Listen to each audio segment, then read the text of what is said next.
r/NoSleep. Posted by u/CIAHerpes. My father always kept the shed locked. Today, I found out why. Part 1. Growing up, I remember it all vividly. Anytime my friends or I got too close to the shed, my dad would come out hollering and yelling, telling us to stay away from there and that it was no place for kids. He told me he had expensive tools and dangerous chemicals stored there. As a child, I didn't question it. It was just one of those things. In my mind, I had been born into a world where the sun rises in the east, breakfast is the first meal of the day and the shed stays locked. They were all true, self-evident and simply the way things existed in my young mind. But as I grew older and eventually moved off to college, I began to question the shed more. My father still wouldn't let me look in there. In fact, he kept the sole key on his person at all times. Even when he slept, he would keep the key in his pocket. Then, during my second semester at the nearby state university, I got a call that every son or daughter dreads. I was attending a lecture on anatomy when my phone lit up, ringing silently in the great, crowded hall. Looking down, I saw it was my brother's number. I went outside, lighting up a cigarette and answering it. "Hello?" I said. "Gil?" My brother answered immediately. "Luke, thank God you answered," he said. "It's Dad. He's being taken to the hospital. He had some sort of medical emergency. Can you meet us there? In maybe 25 minutes?" I said I would, hanging up. I grabbed my stuff in the lecture hall and made my way to my car. 22 minutes later, I pulled into the hospital. It was too late, however. My father had died of a heart attack on the way. He was declared dead on arrival. We ended up inheriting the house. Our mother had died of breast cancer 10 years earlier, so Gil and I were the last two of the Morden bloodline. My brother was a good guy, though somewhat of a waste case, constantly smoking weed and dropping acid. He had a tendency to travel out far across the country without notice, moving around to see nature or go to music festivals. That is, when he had the money. And since he worked as a freelance writer, he was often broke. He really wanted to get at the money Dad had left us. He wanted the money from the house most of all. He told me repeatedly that it would be enough to tide him over until he got a footing in the writing industry, that he just needed to make a name for himself and then the money would start rolling in. He had his heart set on it. He would write anything that he could make money off of, from horror stories to romances, short stories to novels, even technical manuals or freelance journalism articles. As we walked to the house together for the first time in months, he repeated this mantra to me again. "Just enough to tide me over, Luke. I think you're probably going to burn through the money that Dad left you," I said. "Why don't you get a real job and just write on the side?" He gave me a sideways look. "Did you see Hunter S. Thompson getting a real job while just writing on the side?" he asked. I nodded. "Yeah, he was a journalist." I began as we walked into the house, but we both stopped simultaneously when we saw what was on the coffee table. It was all of Dad's possessions he had when he died. They were placed neatly in a line: his wallet, his phone, his car and house key, some cash, and last of all, a little shed key on a thin, leather chain. "What do you think is really in that shed?" I asked. Gil looked at me, pale and wide-eyed in the dark living room. I don't know if I want to find out," Gil said, whispering as if he were in a church or a funeral home. I put my hand on his shoulder and shook him gently. "Of course we need to find out," I said. "You and I own this property now. We should go look right now." He breathed in sharply. No, don't be an idiot," Gil whispered. "It's dark now. In the morning, we can go together." "In the morning? You have waited 20 years to find out, I think you can wait a few more hours." But there was something pleading in his voice, something scared and childlike. It reminded me of when I was scared as a little boy at bedtime, telling my dad there were monsters in the closet, and he would go to open up the door, and I'd tell him to stop, that they're going to hurt him if he opens that door. But he would open the door and there would be no monsters in there. Surely, it was the same here. Gil would see, and for that matter, so would I. There were no monsters in there. This all happened from yesterday to this morning. We ended up leaving that place together a few hours ago, bloodied and bruised and injured, after being trapped inside all night. The day before it started, Gil stayed up late downstairs, watching TV and smoking a joint. He made himself a nightcap from my father's liquor cabinet, pouring some Jack Daniels and ice in a cup with some Coke and sipping it slowly. I stayed with him for a while, talking. We talked about the good times we had with Dad, about going hiking with him at the Green Mountains, or traveling to New York City with him to see the museums. I thought about how much I really missed him, and a knot formed in my throat. I quickly blinked my eyes to try to get the tears to go away. Eventually, I went to sleep in the guest bedroom. Gil stayed downstairs, sleeping on the couch in front of the TV. I heard the faint hum of it from upstairs, the canned laughter of whatever comedy he was watching, the acerbic tone of the lead characters as they delivered one witty joke after another. I fell asleep to it, the voices blending into a sarcastic, hissing whisper in my ear. And then I was floating, bodiless, looking down on a dark cornfield with ravens staring at me. The voice was bodiless, too, sounding like it came from right behind me, but when I turned, nothing was there. In the halls of our fathers, everyone is dead, it whispered mockingly. You'll be dead soon too, if you get curious. Some doors are locked for a reason. Some doors should stay locked. I woke up suddenly. Something was wrong. I heard Gil yelling. I fumbled around in the dark for the lamp, groggily checking the time. 4:17 a.m. Flinging the comforters off, I ran downstairs. Gil was sleeping on the couch, still as a corpse, and quiet as one too. I looked around confusedly. Where was the screaming coming from? I followed the noise out back. I looked at the shed, and my blood ran cold as I heard another long cry come from inside. I walked across the dirt yard in my slippers, not wanting to get any closer but walking forwards nonetheless. Part of me wondered if I was still dreaming, but the chill air against my sweaty face felt real enough. The screaming from the shed was not in words. It was a long, drawn-out, painful shriek. It was the shriek of a mother who just lost her only child in a war zone, or the yell of someone doused with gasoline and burned alive, but amplified into an ear-splitting cacophony. I had the key in my pocket. I reached for it with shaking hands, pulling it out, slowly approaching the shed. Then someone grabbed my shoulder. I jumped, whirling around with clenched fists, ready to fight. Then I saw it was Gil. You nearly gave me a heart attack, I said through clenched teeth. What the hell is wrong with you? He put his finger to his lips, the universal signal for silence. Then he leaned close to my ear and whispered. If you open that shed now, we will both die, he said quietly and calmly, as if he were just stating the weather for tomorrow. Put the key away and go back to bed. You never want to open it in the dark. Never.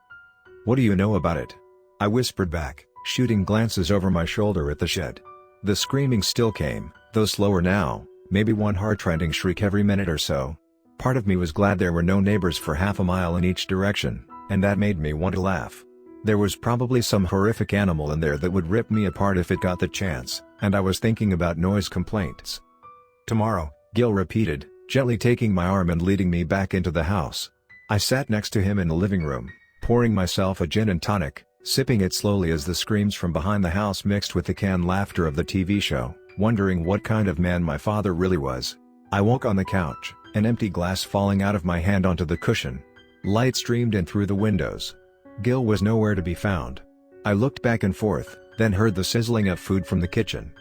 Stumbling in, I saw he had prepared a massive breakfast of bacon, sausages, corned beef hash, eggs Benedict with hollandaise sauce, Texas toast, orange juice and coffee. He was smoking a joint with the windows opened, occasionally sending a grim look out the back of the house towards the shed. I sat down, pouring myself some coffee and grabbing milk and sugar to mix in. Who is all this food for? I asked. He kept staring out the window. Hey! He turned suddenly, his face looking pale and drawn. What? I said, who is all this food for? I repeated. He looked around, smiling. Just for us. Why not? I figure you will need the energy today, and so will I, he said cryptically. He sat down across from me, pouring himself coffee and orange juice and grabbing a plateful of meat, toast and eggs. I did the same, giving him occasional glances. What did Dad tell you? I asked, pouring maple syrup on my sausages and bacon and chugging an entire cup of coffee in one long swallow. It burned my throat, but the rising heat and caffeine made me feel instantly better and more awake. Gil sighed heavily. Not much, to tell you the truth, he said. He was really drunk one time when you were away at college, a couple months ago. He was drinking more and more before he died, like something was weighing on him, something he wanted to forget. Well, anyway, I was sitting down here with him, watching those documentaries he used to love with him, and during a commercial, he just started talking about the shed. Now boy, he said to me, I know you probably have a few questions for me. I probably should have told you and your brother about it a long time ago, but it is something I don't like to talk about. Out of sight, out of mind, I guess. I think talking about it tends to wake it up. "Wake up what?" I said. Dad was quiet for a long time, just staring at me. Then he leaned close to me and whispered something strange. "The stairs," he said.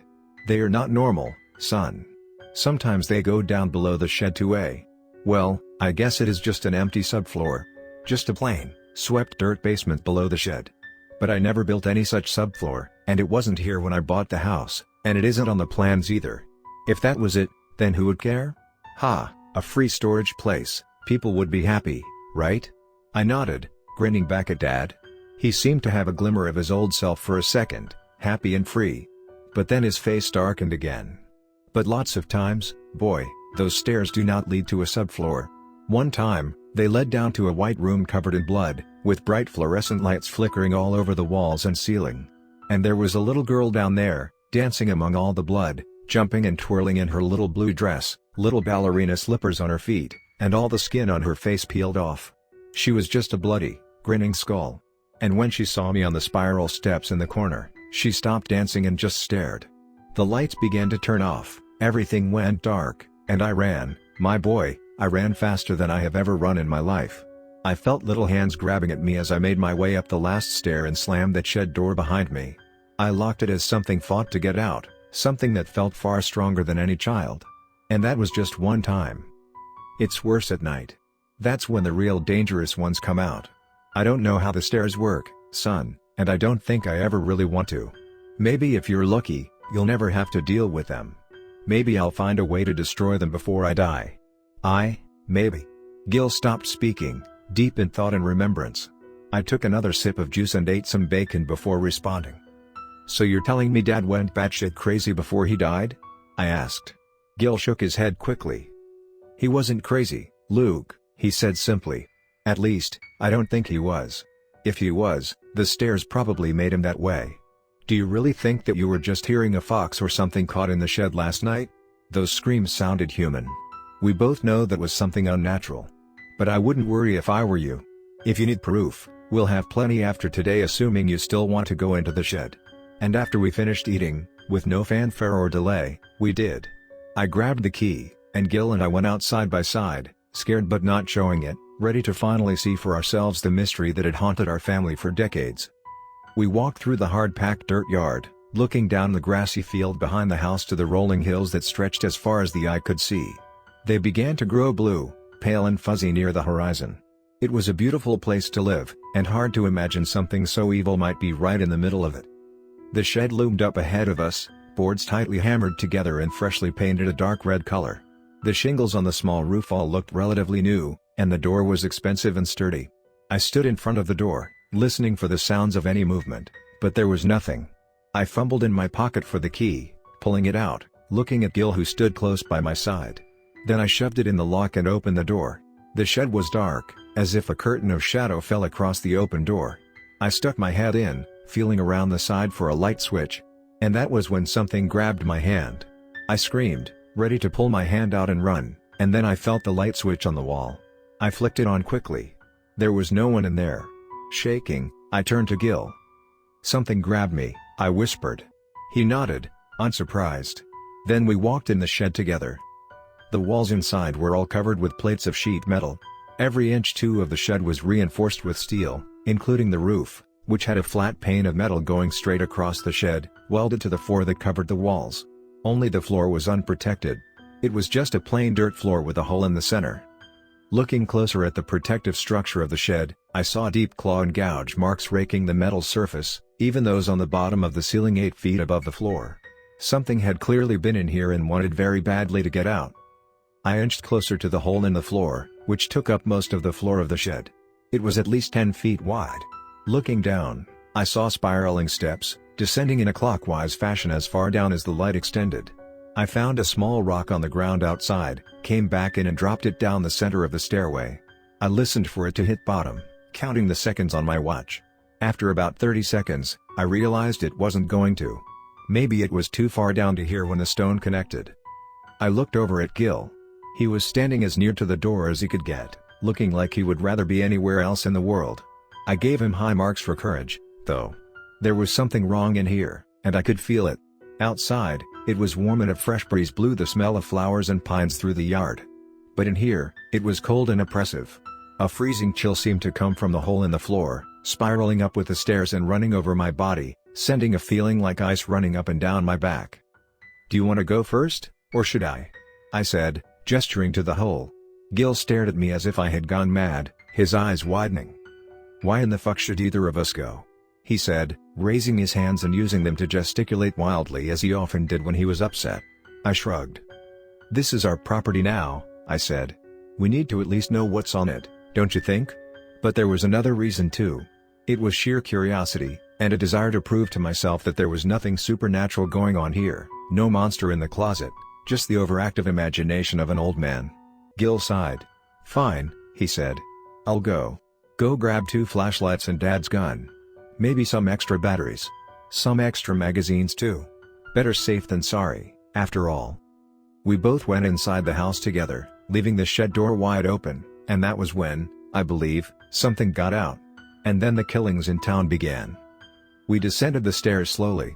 They were stone, slick in some places. There was no guardrail or any protective barrier, which made my heart beat a little faster. I liked something to hold onto. If I took a tumble on these stairs, I might keep falling forever. We heard strange sounds from below periodically, but when we shone our lights down there, we couldn't see anything. Echoes rose around us, sounding at one point like kids playing a game of hide and seek, at another like the howling of a wolf. Strange squeaks and clicks would also arise intermittently from the shaft below us, and then stop as quickly as they had started. The noises got louder as we descended dozens of stories, then hundreds. It seemed like the stairs would just keep going on forever, until we hit the mantle of the earth and got burned up. Then a door appeared, painted a chipped blue with a fading daisy on the center of it. I looked at Gil, then swung it open. Beyond it, a hallway with fluorescent lights extended as far as the eye could see. Countless rooms went off it to the left and right. The lights flickered on and off, sending portions of the hallway into darkness. The floor was falling apart in many places, with strange molds and fungi growing out of the wood. White and black molds battled for space, forming huge colonies that were bigger than my shoe. I walked forward, putting my weight gingerly on the floorboard. It creaked slightly and felt wet under my shoe, yet it held my weight. "Come on," I said to Gil, who followed closely behind. As soon as we had walked a few steps down the hall, the door slammed shut by itself behind us. I jumped and turned, pulling out the gun reflexively. Gil put a hand on my shoulder, pushing the gun back down. "It's okay," he said. I was breathing hard, my heart hammering in my chest. Maybe that was why I didn't hear the counting at first. But as we walked down the decayed hallway, the lights turning on and off above us with every step, I realized that someone was counting, and it had been going on for a while. It sounded like the voice of a little girl. 40. 39. 38, she said, counting off the seconds. I heard giggling from the rooms around us, but I couldn't see anyone. We kept walking forward, but that counting was getting on my nerves, not least because I couldn't for the life of me tell where it was coming from. We checked the rooms to the left and the right. There were broken tables, old office equipment and chairs in nearly all of them. Some of them had fish tanks, but instead of fish, they had plumes of multicolored molds growing over the top of them, or, in one case, a dead dried-out turtle. 1. Ready or not, here I come. The girl's voice screamed gleefully, and that was when all the lights went out at once. We quickly fumbled for our flashlights, turning them on at the same time. I had the gun in one hand crisscrossed with the flashlight in the other, a trick I had seen used in cop shows. Gil had a 10-inch Bowie knife in one hand, which he had just removed from the massive scabbard he had it in around his leg. In his other hand, he held the flashlight, which he frantically shone back and forth, up and down. "Geez, calm down with that thing," I said. "You're going to make me dizzy." "Something's coming," Gil whispered, a note of dread in his voice. "Don't you hear it?" I stopped, listening hard. Indeed, I heard footsteps nearing, small suppressed giggles, the swishing of a dress. My flashlight illuminated a pale face, a little boy sneaking a peek out of the nearest room. He was filthy, covered in black soot with torn clothing and what looked like blood caked into his hair. He looked up at us quickly, then withdrew into the room. For the first time, I felt genuinely scared. Now we could be certain we were being watched. "Hey," I whispered, running into the room after him. Gil followed close behind me. The footsteps seemed to be right next to us now, but I looked around, not seeing anyone. Then a blur of movement passed by as a little girl ran over to the little boy, where he was curled in the corner under a broken folding table, crying and shaking with terror. "Found you," she said. I shone my light directly at her back, seeing a pale blue dress, but I couldn't see her face. "Get away from that kid," I yelled. She ignored me, bending down quickly, and before I knew what had happened, she had ripped the boy's throat out with her teeth. She turned to look at us, and I saw that her face had been cut off, and now only a grinning skull remained. It was covered in a thin sheen of blood, and two tiny white pinpoints of light seemed to glow inside the empty sockets of her eyes.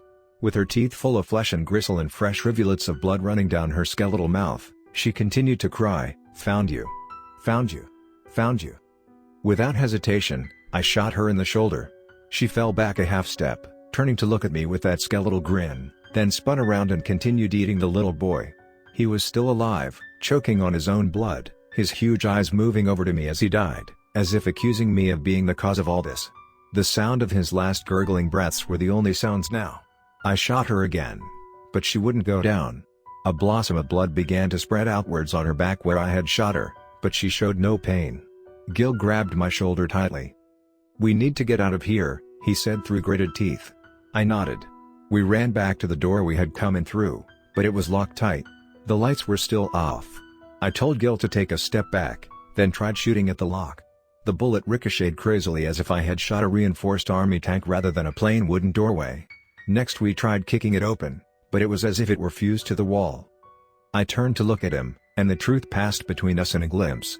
To get out, we would have to go farther in, where there were likely even worse things waiting for us.